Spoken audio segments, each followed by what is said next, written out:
Assalamualaikum warahmatullahi wabarakatuh. Cakupan materi rancangan Kitab Undang-Undang Hukum Pidana. Para pemirsa yang saya hormati, dalam hidup ini alhamdulillah Allah memberikan jalan yang terbuka, dan saya di alam kemerdekaan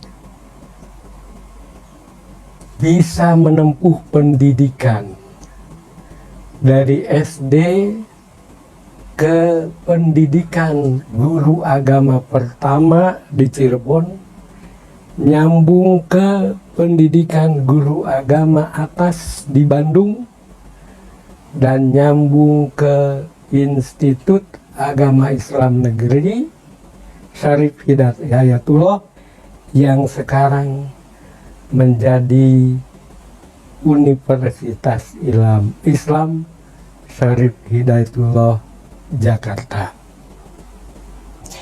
Itulah rangkaian tempat saya belajar, dan di IAIN mulai dari tingkat sarjana muda, sarjana 1 diberi gelar Dr. Andes, lalu sarjana S2, MA, kemudian terus tidak berhenti berlanjut ke S3 dan mendapatkan gelar doktor. Bidang yang saya geluti adalah fikih siasah, fikih tentang ketatanegaraan. Ya, membahas rancangan Kitab Undang-Undang Hukum Pidana adalah bagian dari kajian fikih siasah hukum Islam tentang ketatanegaraan. Dan sempat mendapatkan kesempatan diberi oleh pemerintah, dan kesempatan dibukakan oleh Allah Subhanahu wa Ta'ala sejak umur 60 tahun sampai 70 tahun usia pensiun. Saya diberi kesempatan untuk menjadi hakim agung di bidang hukum tata usaha negara, jadi di bidang umum, dan itu ada kesesuaian dengan katakanlah keahlian saya, fikih siasah, fikih tentang ketatanegaraan. Karena itu atas latar belakang ini saya merasa terpanggil ingin ikut serta membahas rancangan Kitab Undang-Undang Hukum Pidana untuk menggantikan sekali lagi hukum pidana warisan penjajah. Sesudah membaca keseluruhan isi dari rancangan yang cukup tebal itu, saya memperoleh kesan bahwa muatan cakupan materi rancangan Kitab Undang-Undang Hukum Pidana itu sudah mencakup, memuat semua larangan atau kejahatan atau jarimah atau perbuatan pidana yang tercantum di dalam kitab-kitab fikih atau hukum Islam, khususnya dalam hukum pidana Islam yang biasa dimasukkan ke bidang fikih jinayah dan fikih al-uqubah dan al-hudud.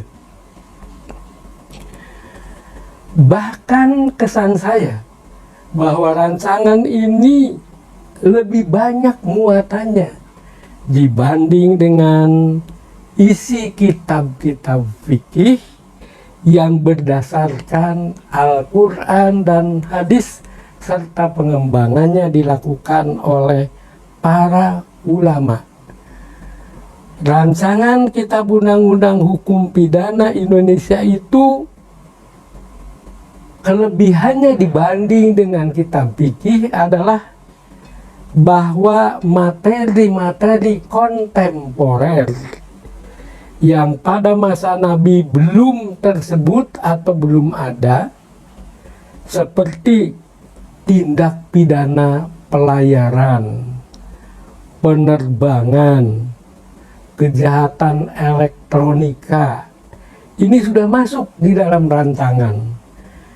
Di dalam kitab-kitab fikih, sejauh yang saya baca, masalah-masalah tindak pidana pelayaran, penerbangan, elektronika itu belum masuk di dalamnya.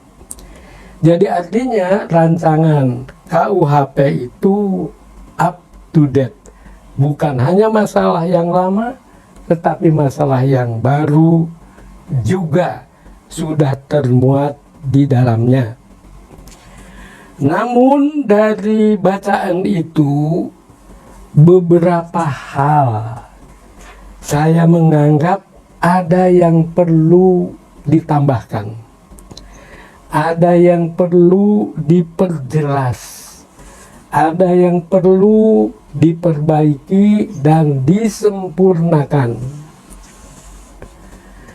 Seperti ini yang saya baca sejauh naskah yang saya terima, pidana mati yang dalam KUHP yang lama disebut dan dalam hukum Islam juga disebut, di dalam rancangan Kitab Undang-Undang Hukum Pidana itu tidak disebut. Pidana mati ada di dalam pasal-pasal yang mengancam penjahat yang membunuh presiden dan wakil presiden, dan yang melakukan pemberontakan dan menimbulkan kerusuhan yang berat. Itu ada ancaman pidana matinya. Tetapi dalam deretan macam-macam hukuman pokok tidak disebut. Apakah ini karena disengaja tidak boleh disebut, ataukah karena hanya sekedar kealpaan atau ya ketidaksengajaan? Ini yang begini akan saya ungkapkan. Dan apa yang ingin saya sampaikan hanya sebagai sumbangan pemikiran, bukan pembantah, bukan pembangkang, bukan pemberontak terhadap rancangan Kitab Undang-Undang Hukum Pidana yang baru. Justru saya sambut dengan gembira, namun agaknya perlu ada pemikiran-pemikiran yang dimaksudkan sebagai wujud rasa tanggung jawab, rasa turut serta terhadap masyarakat, bangsa, negara, dan terhadap agama.